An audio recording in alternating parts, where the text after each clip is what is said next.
as some call you, I guess, the doctor. I don't know if you love it or not, but works with a lot of baseball players in particular in the San Diego area. Um, and honestly, I've had some kids from around the country that come to San Diego just to hit with David Ring. So he's very knowledgeable on the hitting side of things. We're gonna dive into some stuff. I appreciate you hopping on here today with me, though. Thanks, Joey. Really appreciate you having me. I'm so excited to share some knowledge. I mean, we both get a chance to work with some phenomenal athletes slash students, and everyone that you've sent to me has been a pleasure to work with so far. They seem determined, good head on their shoulders, great families. So I mean, I think that's a lot of it, what it's all about. It takes a village to help these kids kind of get to the next level, and you got to have good resources. So anything I can do to help, as far as what we've already done, we've already helped a ton of kids get prepared for college, as I would say. We I don't like taking credit for anything. I'm one person that's helped that one person. I imagine, like, a guy like Tommy Pham, who's been into my facility before. I can't say I coached Tommy Pham because there's probably 400 people he's had, along the way. So I'm just fortunate to get a chance to be able to talk hitting and share my nuggets. So, like I said, thanks for having me, man. Excited to be here. Yeah, well, I'm looking forward to the next however long it takes us to dive into some of this information. But for those that are on this call listening, I would like for Dave to kind of just start by telling us a little bit about yourself. And maybe you can start that with your social media stuff, because I know you post a lot of stuff on social media and a lot of it is great content. So do you want to talk about the social media stuff first and then just tell us a little bit about yourself? Yeah, I appreciate that. Well, the DR hitting stuff that we do on Instagram, Twitter. Instagram's our most popular. I mean, a lot of this, like you said, it's information for people that follow us, but the majority of the people that I'm concerned about are my students, and people that I'm directly related to. I've given them information from their lessons that week, like, and that's what the posts will be about, and um, a lot of times too, it's really good for the hitter to go back and look at, hey, this was my best swing of the day. This was a compilation of what you did really, really well that day. And yeah, like I said, it's about the followers, but at the same time, my goal with the page is to um, help kids get to the next level. So you'll see me posting a lot about uncommitted athletes, and any chance I can get to be a resource for kids. I mean, I know it's tough in this day and age, but I tell kids all the time, you got to be proactive. So asking a coach like me to reach out to a school and asking Joey to do the same, it's not a big deal, man. We're all in the same boat, and we're all trying to get you to the same place. And any resources I have, I think a lot of that's what I'm most proud about the Instagram. In the last couple of years, we've had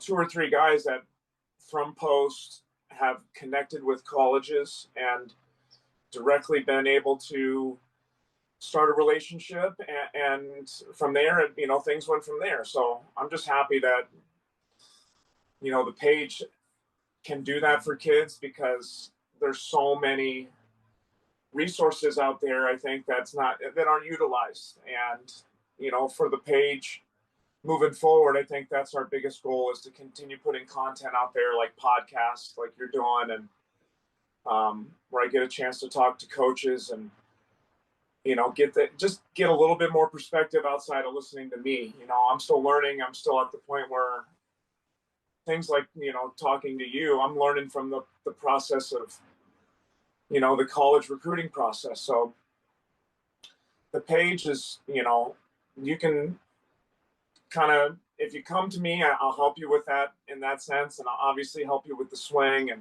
and guidance. And I think the social media has opened a lot of platforms for us to work with people from Hawaii, like you said, and all over the country. Really, we've been fortunate to work with kids that see the content we're putting out, and then it has helped. So it's been huge for us for sure.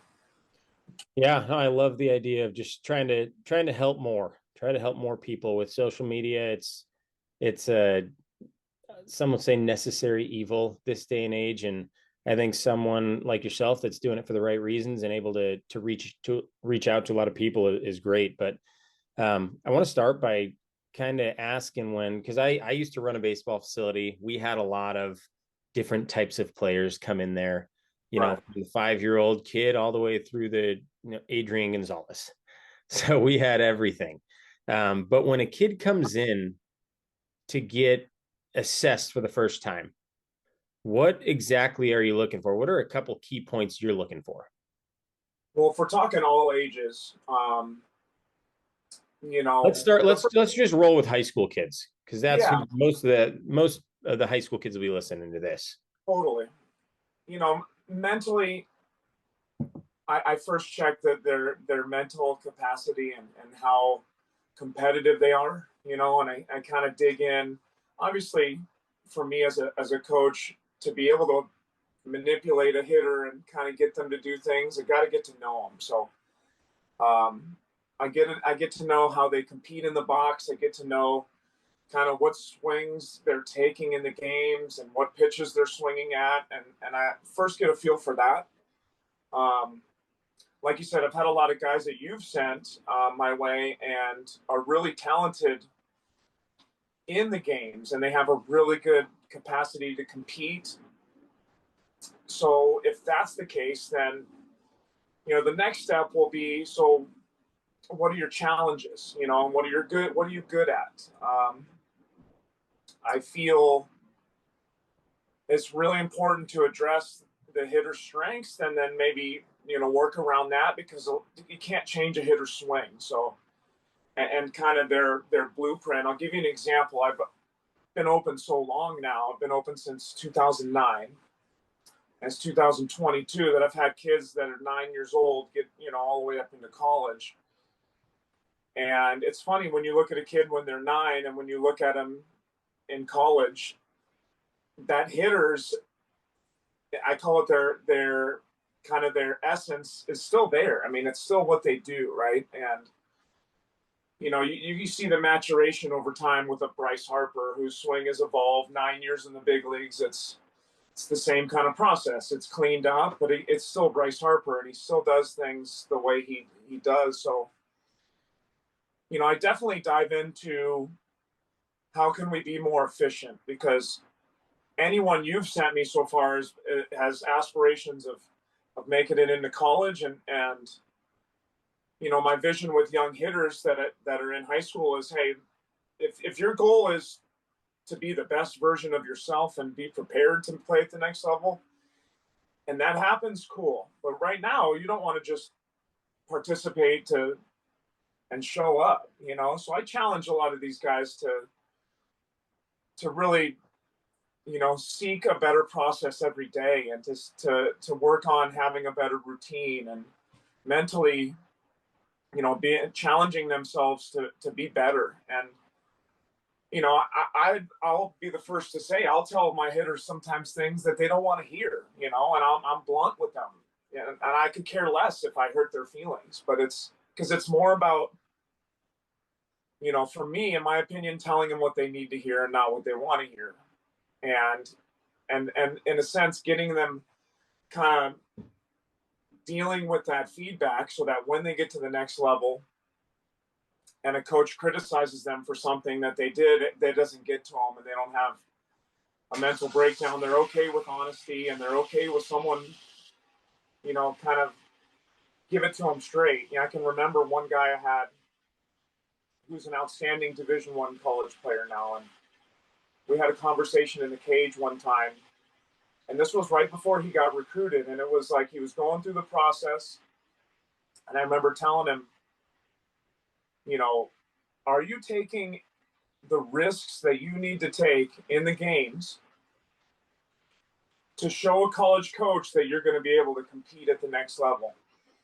And so one day I got on him. I was like, dude, you're telling me you have all these goals of playing D1 baseball, yet you're playing everything safe. You go up there and you do everything comfortable. um, and you're not taking any risks. And you know, like I said, that's an example I can remember really well about, you know, me just like almost getting super frustrated with the kid and being like, bro, you tell me you want this, and this is what you're doing, right? This is not matching up.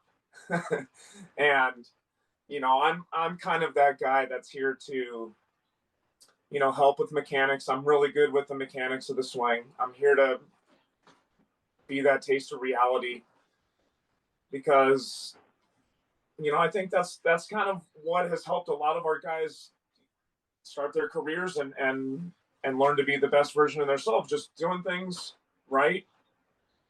And it's just interesting to see the difference between guys that are determined and not, you know, and to kind of see the path that each hitter goes. So, you know, and then the last part of our training would be, you know, after we go mental, mechanical, then it's more like a randomized training where we, you know, I have this kid competing and I have his mechanics locked in, and now I throw him a curveball with a 4,000 spin rate that he's never seen before, and he gets carved up in the cage.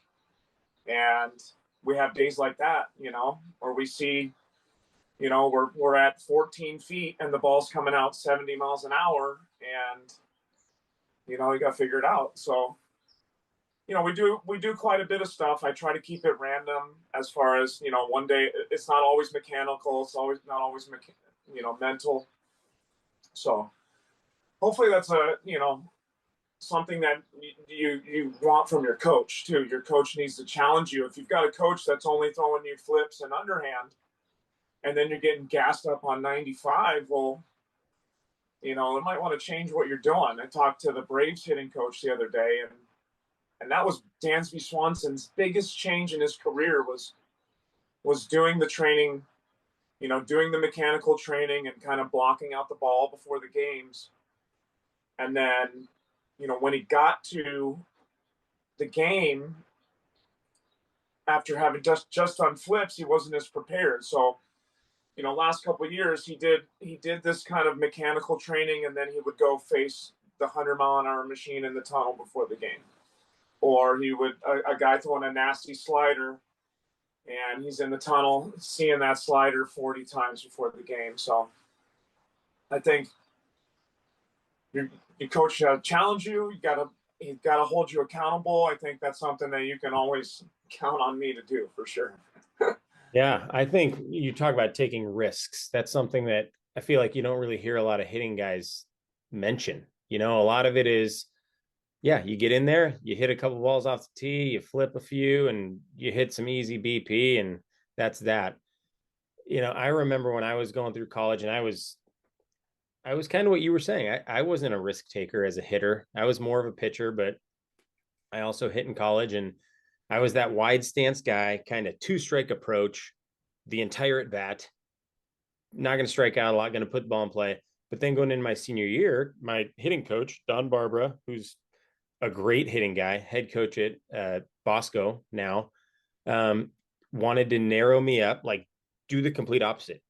Narrow, little leg kick. He's like, Joey, we we want to see if you can do any sort of damage, right? Rather than just, you know, get your two or three doubles a year and get a bunch of singles. Let's see if you can hit the ball over outfielders' heads. And that was a big risk, right? That ended up working out, which was great. But I think sometimes there's those changes in hitter swings that sometimes it's a small tweak, right? Every now and then that you need to make. Sometimes it's a drastic change depending on the guy you get. But if you have someone that you trust that you're working with, um, and you're comfortable with making those changes in these games, right? You got to go out and do it in games. You can't go in the cage and do it and then go Right. back and do your other stuff in the game. You got to be able to commit to something, but it's tough. Hitting is, you know, probably the toughest thing to do in sports. So, you know, making changes that are uncomfortable at the onset is tough, but you got to have someone you could trust that can show you, hey, you do this, this is what you might look like down the road, right? Your ceiling is up here. The way you're doing things right now, your ceiling's here. So let's try to push something and change something and see if it works. But if you had you know, in general, right? I know there's a million drills that hitters can do. I was always a fan of top hand stuff because I grew up watching, the Barry Bonds era of baseball, and he would sit in the on deck circle and he just would swing with his top hand. That's all he did in the on deck circle. It was like, well, if Barry Bonds is doing that, then there's got to be something to it. So, are there a couple drills that you would say are like your favorite drills for guys? 100%. It's more, the drills are more focused on checkpoints in the swing, and 100%. I mean, I'm a big part of, a big proponent. I break the swing down. That's how I work on the swing. So, a drill for me, I have 5 different ways to show a hitter how to do one part of their swing. Um, so, to answer that question, I would say I break the swing down into loading. Not a lot of hitters work on that part of their swing. They're so focused on ball, swing path, and getting there, and they neglect the first part of their swing. So a lot of times we'll come in, we'll take a step back, we'll work on what happens before, the launch of the swing. And so I would say there's a lot of slowing things down in practice, working on loading slower and really being under control is a huge part of how we do things. So, maybe a leg kick, maybe a slow slide step, maybe, um, just something that's different than what they've done. Like you said, really narrow a lot of times. And I think the key, most hitters don't know how to slow things down in the cage. And so they get sped up in the game. And, that to me, that's the biggest thing that we fix right away is tempo in the cage and how to turn that into looseness and comfort, being comfortable in the box. So that's number one. We focus on loading and how to work around that. You'll see my hitters, like you said, do a lot of feet together stuff, but just it's slow, methodical. Making sure, because there's so many aspects to the load that we can get into a little bit more. But the next part would be like launch position. I do a lot of no stride with guys because, like I said, because they're ball focused, hitters will be in different positions every time. And, that's hitting's like hard, as you said. So if a hitter's in one position on a fastball down the middle and on another position, the results are going to drastically differ. And like I tell my guys, it's really easy to miss hit a ball. I mean, we're talking inches here. So a slight change in posture, a slight move out in front, and now you've lost that inch of accuracy. So we do a lot of stuff, from that launch position, and then that would be like having a good posture, being athletic, trying to find a position of like where you can get into your back and use your posterior chain. And then from there, I would say another favorite thing I do is we do a lot of swing stops. We do a lot of split grip stuff to just kind of what you're talking about with the top hand stuff is learn how to efficiently get the barrel in and out of the zone. Not out and in, right? And which is what a lot of hitters do. They're out and in the zone, or they get in it really quick and then they get out. So I would say in general, those are, a lot of everyday stuff that we do, and our guys are trained to get a routine that's based on, hey, this drill I really liked, it felt the best to get me to where I wanted to be. And in my opinion, that's where some of our hitters have really taken the biggest strides. Like I'll talk to guys, hey, what have you got done during this week? And I have a guy that I won't name any names, but he's in the process of getting recruited, big left-handed hitter. I mean, probably one of the most intelligent kids I work with currently. And he comes back and is telling me, man, I've been watching video all week of so and so. I've been watching this move. Um, I've been doing this in the mirror, and that's not normal. Yeah. You got those are my favorite guys to work with, and honestly, that's the process. So, I suggest guys watch. I have a huge resources of swings. So if someone's like, "Hey, send me this hitter," I send them videos of swings, and I'm a big believer in watching video. Obviously, you and I grew up watching Tony Gwynn, so Yeah. we were primed, with that as young hitters, and I think that's something that if you're going to use your phone, like use it to video your swing all the time, every day. And Don't need it for TikTok every day. right, right. And I think that's why the phone is so valuable, is because of things like that too, that you can use it for your resources as opposed to only using it for social. But I think that's something that's a whole nother topic, is how to use your social properly. And Yeah. I've been going through that with a couple of younger players that I know that are starting, their Instagram pages, and with the scope of NIL deals and all that stuff. Like, what is a young player to do? Are are they setting up their social at a young age to get ready for that? It's just it's a interesting topic, man. So maybe we do another show on that. Oh, I have yeah, I've talked about that in the past, and that's something I do with my guys. I talk to, because some of them don't know how to do it, right? I always say less is more, right? I'd Right. rather you, if you're posting a video a day of something that nobody cares about, like let's pump the brakes a little bit. But no, there's a full on conversation we could have about that. Um, but talking about the swing a little bit, obviously the drills, moving on to, the age of power we're in, right? Where Yeah. kids, they got to hit the ball over outfielders' heads, right? And Or if you're not going to do that, you need to be an absolute burner on the base paths. So aside from, the weight room, obviously, and getting older and bigger and stronger, what can guys do? I don't know if it from a drill standpoint or from a mechanic standpoint to just be able to drive the ball over outfielders' heads, or is it, hey, you just have to get in the weight room and work harder? no, it's all of the above that you mentioned. But I think one thing that, and I saw it this summer. I'll give you an example of I think he was a freshman, went into high school, maybe a buck 05, maybe a buck 10. You know, he went he went to Japan for like 3 months, and he told me he came back, and I was like, bro, you're huge. Like, not huge, but you got bigger. And I was like, what did you do? He's like, I ate everything I saw.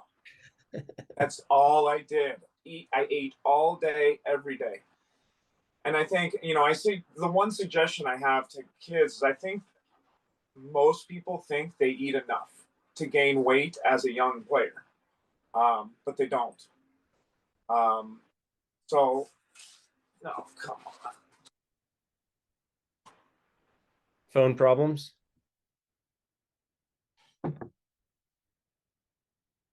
Well, David got kicked out somehow. So I'm going to stay here and wait for him and drink my water. And I'll talk a little bit about hitting while I wait for him to get back, if he does get back in. Otherwise, I'm going to have to restart this thing. Here he comes. I won't talk about hitting. I'll just wait for him. Are you back? You're sideways again?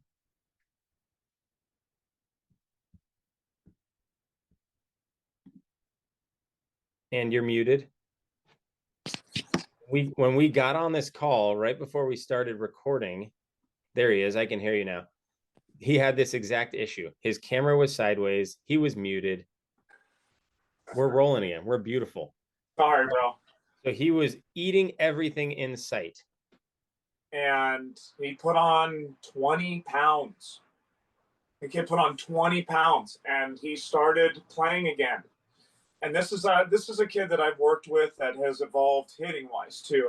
I mean, he's come together mechanically very nicely. So, you know, he already had a really good swing, but 100 pounds, right? So, I mean, he mentioned that every ball he hit was going right at guys, right? You know, getting caught, like you said. Um, Gained 20 pounds, came back this summer, said things were drastically different. He was like, I'm hitting the ball so much harder. So just think about it like that. I mean, for the kid to put on that much weight and feel that much better, if you're putting on weight, um, yes, the weight room is so important, but we talk about acceleration and mass with our guys. So if you're putting on mass, obviously the weight room is going to help. Eating has got to be a must. You know, you almost got to eat more than you need sometimes, because it's really hard to gain weight when you're young. I mean, you just burn through food like no other. So you're more active than than the majority of people. And then we talk about acceleration. So, you know, a hitter that's still 120 pounds or 130 pounds is not going to hit home runs right away. And for him to put on 40